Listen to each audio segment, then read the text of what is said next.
September 3rd, Ecclesiastes, chapter 4th, verse 1st until chapter 6th, verse 12. So I returned and considered all the oppression that are done under the sun, and behold, the tears of such as were oppressed, and they had no comforter. And on the side of their oppressors there was power, but they had no comforter. Wherefore I praise the dead which are already dead, more than the living which are yet alive. Yea, better is he than both they, which hath not yet been, who hath not seen the evil work that is done under the sun. Again, I considered all travail, and every right work, that for this a man is envied of his neighbor. This is also vanity and vexation of spirit. The fool foldeth his hands together, and eateth his own flesh. Better is a handful with quietness than both the hands full with travail and vexation of spirit.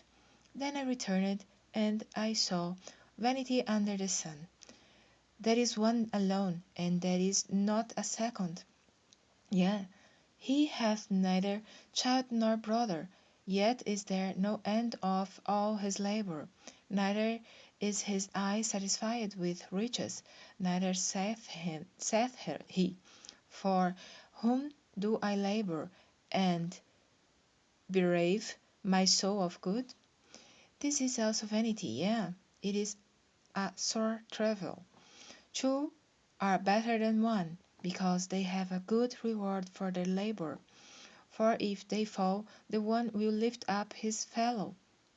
But who to him that is alone when he falleth? For he hath not another to help him up. Again, if two lie together, then they have heat. But how can one be warm alone? And if one prevail against him, two shall withstand him, and a threefold cord is not quickly broken. Better is a poor and a wise child than an old and foolish king, who will no more be admonished. For out of prison he cometh to reign, whereas also he that is born in his kingdom becometh poor. I consider all the living which walk under the sun, with the second child that shall stand up in his stead. There is no end of all the people, even of all that have been before them. They are also that come after shall not rejoice in him. Surely this also is vanity and vexation of spirit. Keep thy foot when thou goest to the house of God, and be more ready to hear than to give the sacrifice of fools. For they consider not that they do evil. Be not rash with thy mouth, and let not thine heart be hasty to utter anything before God. For God is in heaven, and thou upon earth. Therefore let thy words be few. For a dream cometh through the multitude of business, and a fool's voice is known by multitude of words. When thou vowest a vow unto God, defer not to pay it, for he hath no pleasure in fools. Pay that which thou hast vowed. Better is it that thou shouldest not vow, than that thou shouldest vow and not pay. Suffer not thy mouth to cause thy flesh to sin, neither say thou before the angel that it was an error. Wherefore should God be angry at thy voice, and destroy the work of thine hands? For in the multitude of dreams and many words there are also divers vanities, but fear thou God.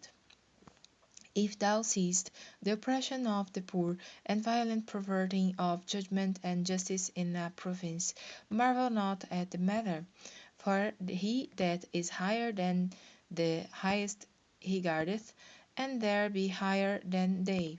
Moreover, the profit of the earth is for all. The king himself is served by the few.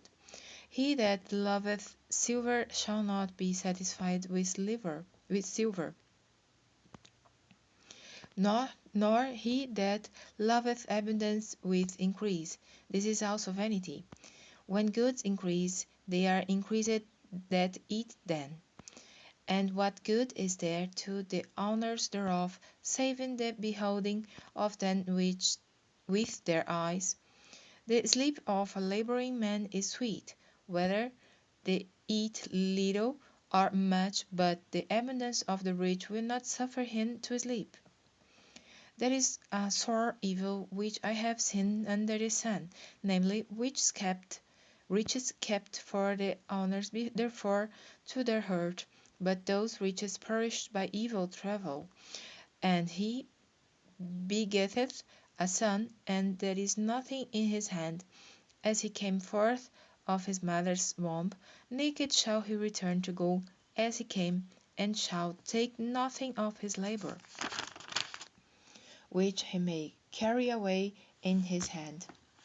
And this also is a sore evil, that in all points as he came, so shall he go. And what profit hath he that hath labored for the wind? All his days also he eateth in darkness, and he hath much sorrow and wrath with his sickness. Behold that which I have seen. It is good and comely for one to eat and to drink, and to enjoy the good of all his labor that he taketh under the sun all the days of his life, which God giveth him, for it is his portion. Every man also to whom God hath given riches and wealth, and hath given him power to eat thereof, and to take his portion, and to rejoice in his labor, this is the gift of God. For he shall not much remember the days of his life, because God answereth him in the joy of his heart. There is an evil which I have seen under the sun, and it is common among men, a man to whom God hath given riches, wealth, and honor, so that he wanteth nothing for his soul of all that he desireth. Yet God giveth him not power to eat thereof, but a stranger eateth it.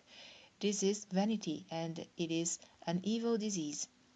If a man beget 100 children, and live many years, so that the days of his years be many, and his soul be not filled with good, and also that he have no burial, I say that an untimely birth is better than he. For he cometh in with vanity, and this departeth in darkness, and his name shall be covered with darkness. Moreover, he hath not seen the sun, nor known anything. This hath more rest than the other. Yea, though he live 1,000 years twice told, yet hath he seen no good. Do not all go to one place? All the labor of man is for his mouth, and yet the appetite is not filled. For what hath the wise more than the fool? What hath the poor that knoweth to walk before the living? Better is the sight of the eyes than the wandering of the desire. This is also vanity and vexation of spirit. That which hath been is named already, and it is known that it is man. Neither may he contend with him that is mightier than he, seeing there be many things that increase vanity. What is man the better? For who knoweth what is good for man in this life, all the days of his vain life which he spendeth as a shadow? For who can tell a man what shall be after him under the sun?